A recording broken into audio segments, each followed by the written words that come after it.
Hello everyone, welcome back to Merrick MTB, and today we're going to be looking at the bikes.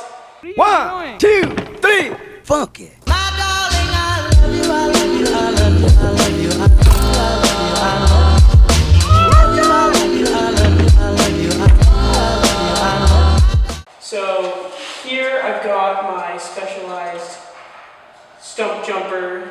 The nicest alloy Stumpjumper they make. Pretty freaking sweet. A couple of changes I made to the bike after I got it was I put on the specialized Z water bottle cage with the multi-tool in it. The multi-tool is huge because it's nice to have out on the trail. It's got all the different wrenches I need for the Stumpjumper and specialized bike specifically. So it's pretty convenient for me. Another change that is different is the SRAM GX derailleur.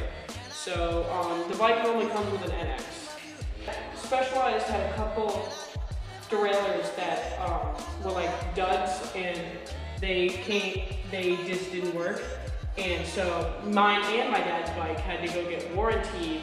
SRAM sent me the GX instead of the NX. I'm not complaining. So yeah, that's pretty cool. Otherwise, the bike's pretty stock. Don't mind these pedals. I'm getting new ones in the mail. I normally ride clips because I race this bike, but these pedals are kind of bad. Normally I switch them out between bikes, but I got them on my third jumper for right now. All right, bike number 2. We got specialized P.3 2020. This is actually my go-to bike when I'm just gonna go ride, because I like to do a lot of jumps, and I like to ride street, and this bike's pretty cool for it. So, despite what most people do, I left the front brake on for now. I'm just getting into bar spins, and you know, I'm not good enough hit that I don't need the front brake. Maybe I'll get rid of it, maybe I won't. Another one of the changes I made to this bike was I added this little zip tie here. This actually helps a ton. So what happened before was this brake cable would be getting pulled down, and it was like stretching this out. It was a mess because I had to have it super loose around. Now I can have it decently tight. I mean, it's still got plenty of slack. I can do another rotation if I want, but it's pretty tight. But the advantage to this is it keeps it straight, then goes down, and it's not putting pressure on this. And the brakes don't work great. Might need a little bit of a bleed, but working good. Another modification I made to this bike is this cool sticker decal that I did. And I put them on the top tube, and I cut them off on the side so it looks nice and clean. And you can't even notice that there's tape over it to keep them all from moving. And I think it looks pretty good. I mean, it is not like one of those frame guards you buy. It's homemade, but works great, looks cool, and I kind of love it. The only other change I did to this bike was the pedals. It came with like the specialized stock pedals, which are on that bike. They don't work. They're no good for the spirit jumps especially. I put some Chesters on here that I had on my previous bike. Still work great, run smooth, a little dirty, might need a wash, but they work good. One thing I do want to say about that I love about this bike is the chain tensioner built in right here. So I was having a lot of trouble getting that right at first because if you over tighten it, it doesn't crank backwards.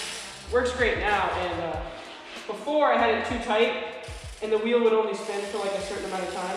Now it spins like pretty much infinitely, and it's a lot easier than yanking the wheel back while somebody else tightens it and stuff.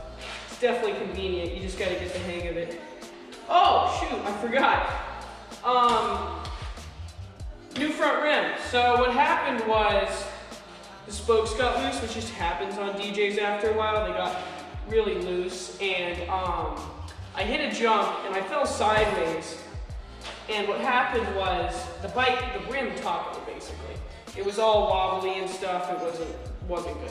The back wheel had the same problem, but that was trueable. This one wasn't, so we had to wait like a week. So Specialized was actually closed due to this lockdown, so I couldn't get a Specialized rim, but I got a Trek well, Bontrager, but that's kind of like Trek's brand in a sense. And I just got their rib.